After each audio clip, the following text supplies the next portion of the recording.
Hello and welcome back to Internet Business School videos. Ben Brophy here, and in this tutorial what I want to do is just actually take you step by step through creating a WordPress website. So there's kind of three key aspects. The first thing that we need to do is that we need to register a domain name. Secondly, we then need to get hosting for that domain name, so we need to make sure that the domain name is tallying up with where we're hosting, effectively the kind of virtual real estate where the website will be living. And then we need to kind of create the website itself. So we're going to create a WordPress website, and we'll just create a page of content, but literally going from nothing through to creating a domain name, or registering a domain name, should I say. So renting, effectively, because effectively what you do is rent a domain name for a period, let's say for a year or 2 years. We then need sort of space in the virtual world, which is the hosting, where the website will live, and then we need to create the website, and we're going to use WordPress. So the first website that you want to come to is, I mean, there are a number of these, so if you already prefer a specific domain name company, then please go with your preferred choice. But in this instance we're going to go with GoDaddy.com, GoDaddy.com. Now, GoDaddy are a good company. The one thing that frustrates some people is that if you don't know, then they're very good on their upselling. So as you'll see in a moment, they get a lot of unaware buyers actually, whereas they initially think they're maybe just going to spend like a £5 on a domain name. By the time that they've checked out, they've maybe spent £20 because they've sort of been sucked in by the upsells. But if you just follow my guidelines here, you won't get sucked in by any of that. So what we're going to do first here is come and we're going to look for a domain name. So what I'm going to do, I'm just going to set up a site for a friend who's an accountant in the town of St Albans. So if you go and have a look at the market research tips and from Simon speaking live at one of the events, one of the key things you can do for your search engine optimization on the whole is actually have a domain name that is keyword related. I.e., if you've got an obscure, let's say, family name as your business, or you've just kind of got quite a random name, let's say that you're a carpenter in a certain area, then on the whole it's much better in terms of for search engine optimization and for people to be able to find you to actually register the domain. And let's say, for example, that you're a carpenter in the area of Kent, then you'd be wise to have the domain name Carpenter in Kent, or Carpenters in Kent, or Kent's Carpenters, because on the whole that is what people are looking for. Unless they actually know you, they will not be typing in your business name. So the idea is that you get a name which will help bring you up in Google, so that when people are actually looking for a service that you provide, that you come up. Now, I'm not going to digress onto it because you can go into the whole sort of tutorial specifically on this, but a tool that you need to know about is called the Google Keyword Tool. It's a free tool. Not many people, or not loads of people outside of internet marketers know about this, but if you just type in Google Keyword Tool, okay, and it will bring up a screen which looks something like this. It's just loading. And then what you can do, for example, so let's say in that example, carpenters in Kent, so it's one word or phrase per line. So let's do Kent carpenters, carpenter in Kent area, and let's say Kent carpentry, okay. And then we're going to get rid of the United States because we're not looking for the United States. Let's do a search all, and let's click search. And then what this does, this will bring back the approximate number of monthly searches for those specific keyword combinations. So we can see there that Carpenters in Kent has about 1,300 searches a month, and Kent Carpenters also has about 1,300 searches a month. Kent Carpentry, about 1,600. But what this also enables you to do, let's say if you had two quite closely related words, let's say Carpenters in Kent and Kent Carpenters, but one of them actually gave back a significantly higher, in this instance they're both the same, but maybe one of them would give back a search result which is 4 times higher than the other one. So what you want to do is look for a keyword domain name that has the highest search volume, because the name of the game is obviously to get customers to your business. So you want to put yourself in front of your customers, i.e. you want to be putting yourself in front of the keywords that people are searching for. So you want to go for the higher search on the whole, okay? But I'm going to go back. So that's just a tool that I want to share with you, and that was the Google Keyword Tool. Okay, so let's go back to GoDaddy.com, and I'm going to type in St Albans Accountants. And because we're looking at the UK market, I don't want a .com, which tends to be more global. What I'm looking for is a .co.uk, which would show somebody searching for this that we're a UK-based business, but also it will make it slightly more specific for UK-based search engines, so for when people are searching in the UK, because that's all I'm interested. I'm not. If there's another town called St Albans over on the other side of the world, I'm not that fussed about coming up, sort of showing for them. I want St Albans Accountants in England, so that's why I'm going for the .co.uk. If your business is more global, then go with a .com. So I'm just clicking go. So now GoDaddy is going for a search through its database to see whether or not this domain name is available for me to effectively purchase and rent. And that's great. So we can see there, stalbansaccountants.co.uk is available, and it's showing me that that is at a price of £6.19 for 1 year. Now what will happen is, if the keyword that you've looked for isn't available, it will have a cross there, a red cross, and then it will show you related available domain names.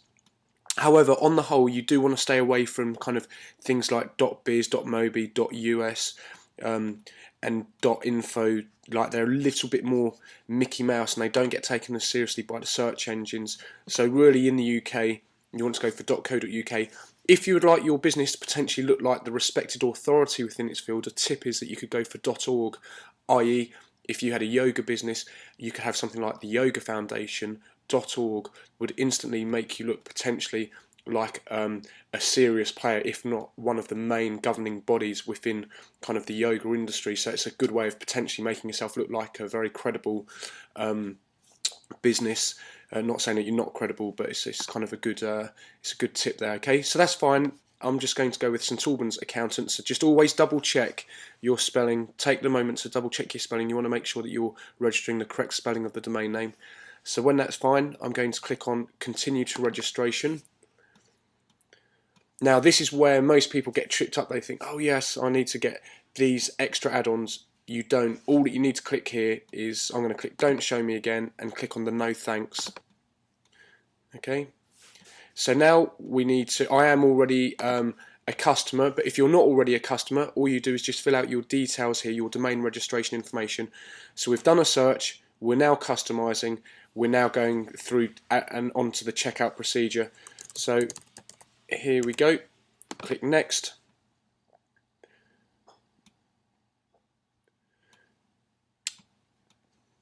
So it's just asking me for some information. It wants a state, even though I'm not in America.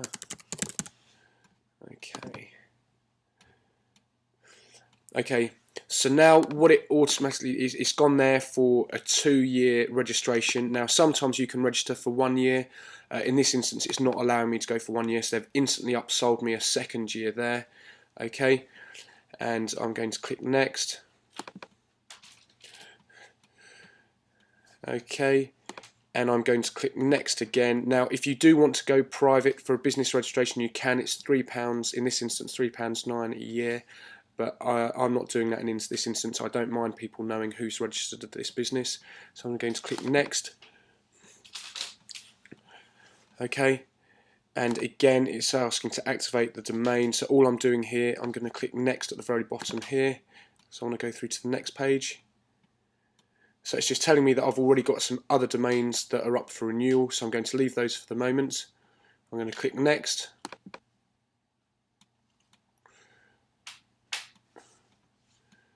And I'm just waiting for GoDaddy. So here, this is where it's a summary of what we've got. We've got stalbansaccountants.co.uk. It's telling us that it's one domain, that the 2 years is going to cost £12.38. Here's the domain details. It's saying that we are registering it for 2 years. So effectively, we are renting this domain for 2 years. We don't become the owner of it. We just rent it for this 2-year period.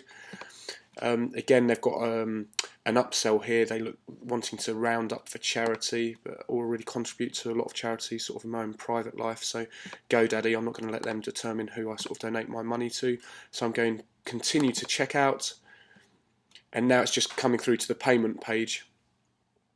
So here you can either pay by credit card or you can pay by PayPal. In my instance, I'm going to pay with PayPal, and then I just log in and continue through the checkout procedure. So if you can just do this process, if you want to register your domain, so you want to search for the domain, you want to register it, you want to just check through or just skip through those two parts that we just skipped over there, and then you just want to pay for the order. So I'm going to do this, and I'll see you in a moment once I've paid for it. Okay, so once you've done step one and you've registered your domain name, the next thing that you want to do is you want to purchase some hosting. So this is like the virtual space where the website will be located. Now there are many platforms and options that you can choose from, but one that's been around for a number of years, has got a very good reputation and is very reliable. It's called HostGator.com. That's HOSTGATOR.com. And this is the website here. Another great function about HostGator is that they have really good live support. So if you were to click on this live chat up here, this will instantly open up a dialog box with a support operator who you can interact with kind of via a messenger service live to help you through any technical challenges that you may have. Now this kind of support is actually invaluable, is really can make the difference between sort of you know, if there's an even playing field between two service operators but one has the live chat, I'd always go for the one which has got the live support, because you may have occasion when you just want to speak to someone with direct, you don't want to go through to like a frequently asked questions page, you want to be able to deal with somebody direct who can take you step by step through whatever it is that you're trying to do or having a challenge with. So within HostGator.com, what you want to do is click on web hosting. Okay, and the picture that we recommend is this baby plan. Okay, and this is currently about, what's this, $6 a month. Let's have a look here. So the good thing about the baby plan is that you can have unlimited domains, you've got unlimited disk space and unlimited bandwidth. If you're just going with a single domain, you may want to go with the hatchling plan, but on the whole would recommend that you'd go with the baby plan, because that gives you more flexibility to develop your online ventures, and the chances are that whether it's for you, it's for a colleague, a client or a friend, you're going to want to create more than one website, and you can use unlimited domains on the baby plan. So you would click on order now. Okay, and you would just go through the steps here to register. So if you want to actually help with an existing domain name, maybe it's the domain name that you just set up just now, then you would put that information in here, or if you have sorry, that's for registering, so don't go with that, because a key tip is actually to register your domain name with a separate company to who has your hosting. So in this example, don't try and register a domain name with HostGator, because then if you have your domain name and your hosting with the same company, if for any reason there's ever a dispute or there's a problem with the company, you've got 100% of your eggs in the one basket. So a tip is to have register your domain with a separate company to who you hold your hosting with, so that whether it's because of a technical challenge or whether it's ever, let's say, a dispute over billing or something, you don't have everything within the one basket with the one company, because they can then effectively hold you to ransom and just sort of take your site down. Whereas if it's just a hosting issue or domain name issue, then you have more flexibility and more freedom if they're sort of kept and registered with two different companies. So basically just go through the process and sign up with HostGator or whichever hosting company you want to sign up with. And what you're going to be given is, when you sign up, you're going to be given some name servers, and we want those name servers information because we need to go back to GoDaddy or the company where you've registered the domain to set the name servers, so that we're saying that the website URL that we've registered will be located over on the server space, so that's like the address up in cyberspace, which you will get from your hosting company, in this instance HostGator. So if you sign up with HostGator or the relevant company, that's step 2. So stage 1 was to register the domain name, stage 2 was to sign up for some hosting. So if you sign up for that, get your confirmation email and we'll reconvene in a moment. Okay, now that you've set up your hosting, you should have a confirmation email and within that email you should have what are called your name servers. Okay, so the name servers begin with NS, so it will probably say something along the lines your name servers are, and it will begin with NS and then whatever they are. Okay, so what you need to do is then come back to the website where you registered your domain. So in my example it was with GoDaddy, but it may be 123reg.co.uk or one of the many other companies out there, and you need to sign into your account. So I'm just going to quickly sign in.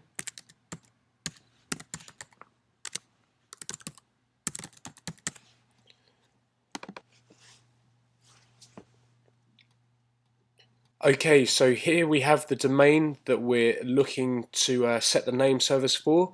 So in this example I'm ticking it because we want to do something relating to this domain, and if we look up here we're looking for name servers. So whichever domain management company you use, what you're looking for is to set the name servers. Okay, so even though the actual interface may look slightly different, the procedure is the same. You're looking to set the name servers, so you set name servers,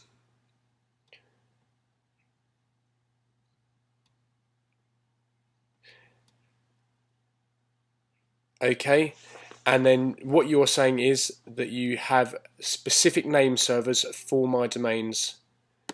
Okay, so you're saying basically that you have name servers elsewhere for this domain name. Okay, so in here you have two name servers. The reason you have two name servers is because you have one as your main name server, and then you have one as a backup if for any reason the first server goes down, then you have a backup. Okay, so in here you put the name server details that you got with your hosting accounts. So I'm just going to fill in my details here.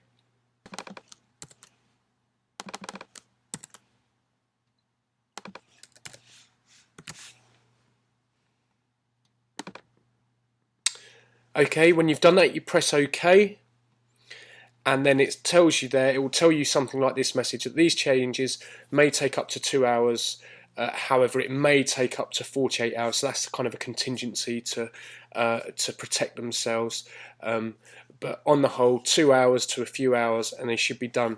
So that is step 3. So step 1 was to buy our domain name. Step 2 was to get our hosting with a hosting company such as HostGator.com.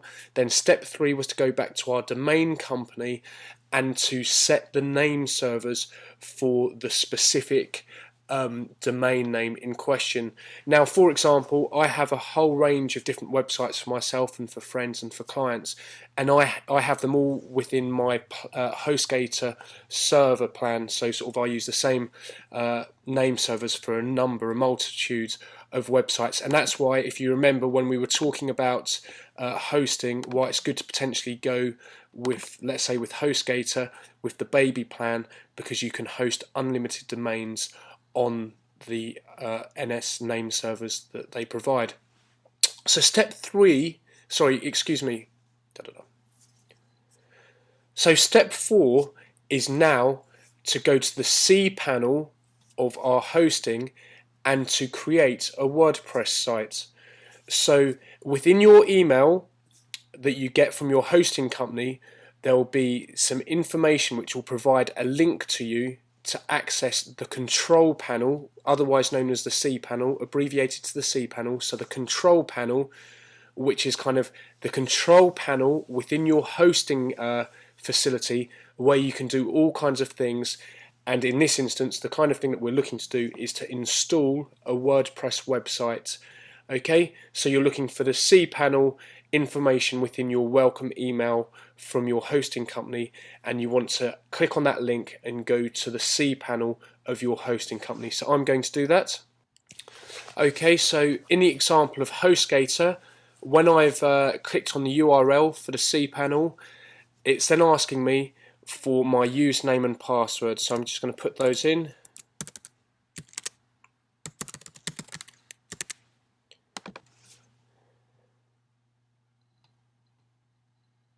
I click login, and then this will take me through to the cPanel. So this is I'm going to click no, I'm fine on that. Okay, so don't be overwhelmed by this. This is called the cPanel, and even if it's not with HostGator, it will look something like this. It's the back end, basically, the management system that allows you to do all kinds of things. Okay, so now that we're in the control panel of our hosting company, so in this example, within HostGator, we need to do a couple of things. The first thing is that we need to kind of add the domain. So we've bought the domain, but we need to now tell HostGator that we are adding this domain to our hosting, okay? So the way that we do this is by literally looking for the option that says add-on domains. So let's just scroll down here, and here we go. We've got add-on domains, okay? So we're adding on a domain to our hosting company. So we click on this, and we put in the new domain name. So St Albans accountants.co.uk.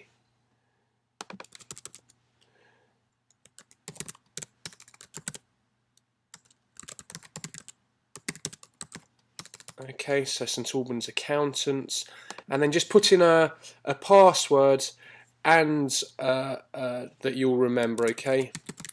So, and don't use password. Password is the most unsecure name that you can use for password. So never use password, because that's kind of the generic thing that anyone who would ever be trying to hack anything would put is password, because so many people actually do that. So you do that. So we've put the new domain name, which is in this instance St Albans-accountants.co.uk. So this must be exactly the domain name. It must match exactly what you just purchased within your domain registration account, okay? And then there's the subdomain username. So I've just done St Albans-accountants, and I've given it a password, and then I just click add domain.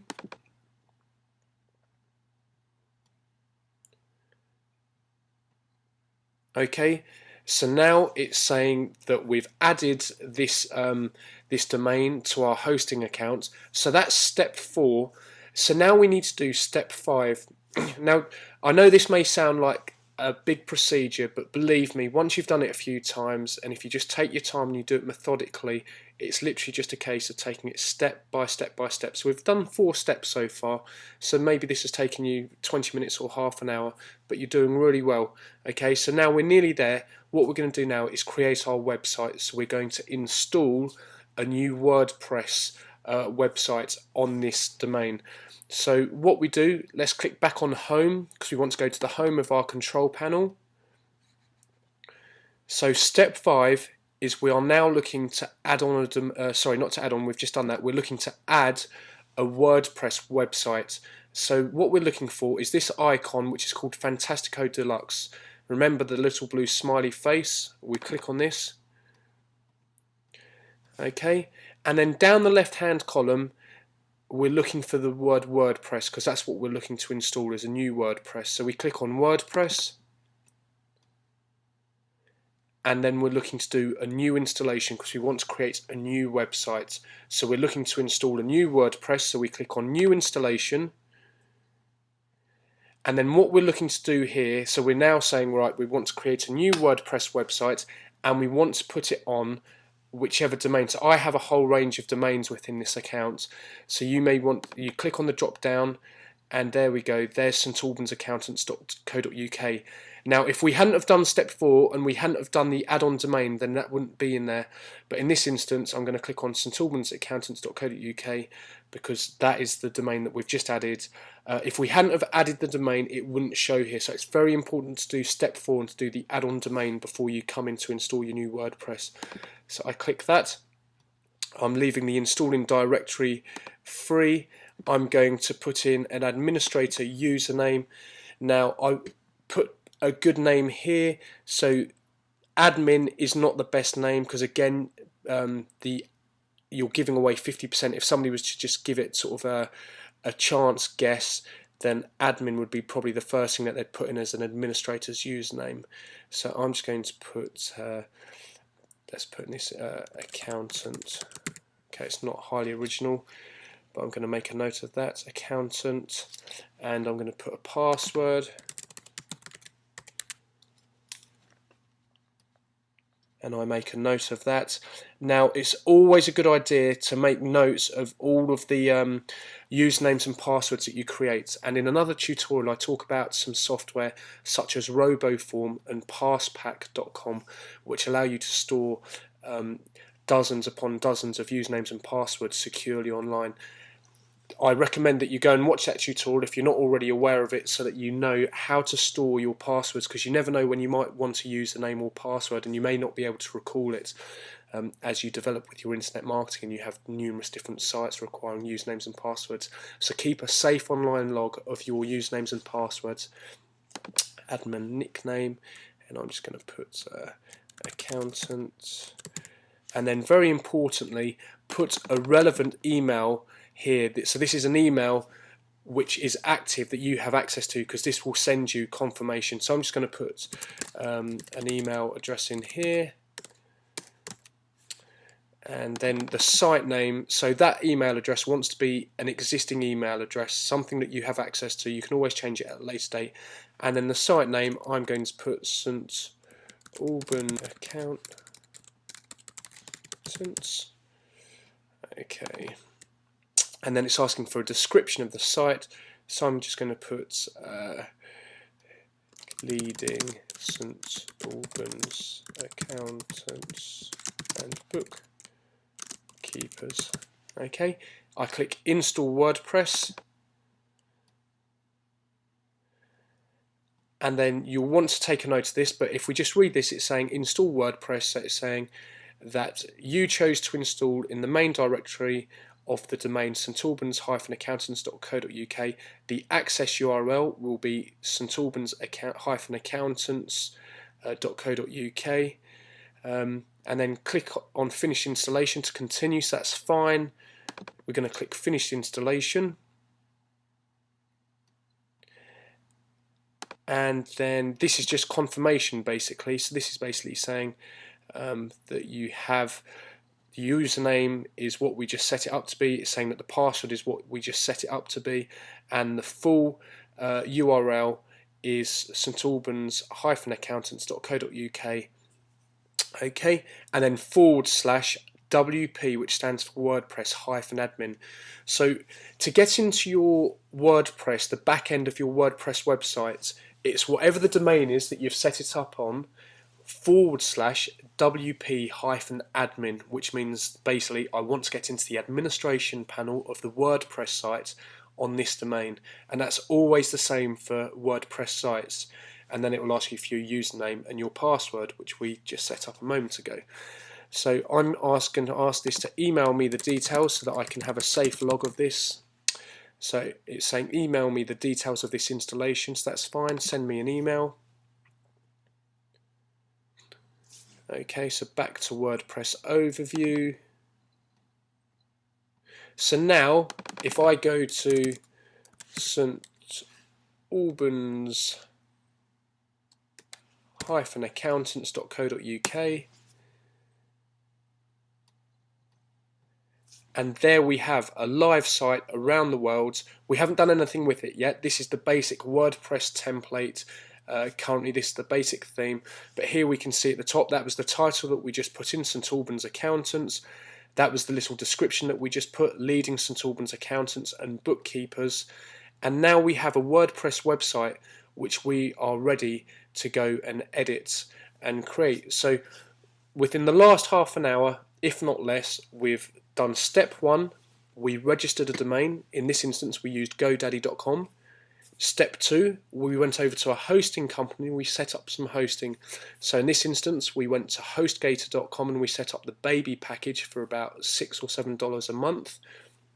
Okay, step three, we then went back to our domain management company, i.e. GoDaddy, and we selected the domain name in question, which in this instance was stalbans-accountants.co.uk, and we told it that we wanted to use the name servers that we got with our HostGator or our hosting account. So we're saying, okay, we have the domain name here, but we would like the hosting, we want this to live on the hosting here. So we set, that's called setting the name servers, and that was where we put the details of the hosting that we got when we signed up for our hosting account. So those are the first steps, the first 3 steps. We then went to the control panel of our hosting company, in this instance HostGator, and we added on a domain. So step 4 was to add on the domain. So we went to our hosting company and we said we have a new domain that we want to kind of host with our hosting account. So we clicked on the add-on domain and we add the exact domain name of the company, the domain name that we registered in step 1. Okay, then step 5 was still within our hosting cPanel. We went to Fantastico Deluxe. From Fantastico Deluxe we clicked on WordPress.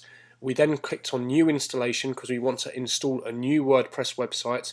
We then selected the domain name that we wanted to host the website with, and we just followed through the simple procedure. We gave a username, a password and a valid email address, and followed through the procedure and clicked finish, complete, install, and that was it. We now have a live website ready for us to start modifying and putting the power of WordPress into. So we have now got a live website around the world, let's say within 25 to 30 minutes, and now we're ready to start adding the pages, the content, the plugins, and start generating our site. So I hope you found this useful. It's Ben Brophy with Internet Business School Videos. Thanks for your time, and in the next sequence of tutorials we're going to take this template and this website a step further, and we're going to start adding some pages, some content, and some power to it, and some search engine optimization. So thanks for your time. I'll catch you in the next tutorial.